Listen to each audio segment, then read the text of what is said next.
कायद्याच्या कसोटीवर जे जे काही उतरेल ते देण्याचा सरकारचा प्रयत्न आहे. कारण असं कुणी कोर्टात जातो तर चिरफाड होते. त्यामुळे नियमात कायद्यात काय बसेल त्याचा प्रयत्न सुरू आहे. ओबीसीवर अन्याय होता कामा नये या मतावर आम्ही ठाम आहोत.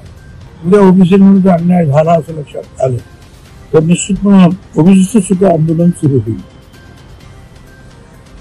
आणि मला असं वाटतं की त्यामुळे सरकार दोन्ही बाजूचा विचार करून योग्य तो निर्णय घेतील.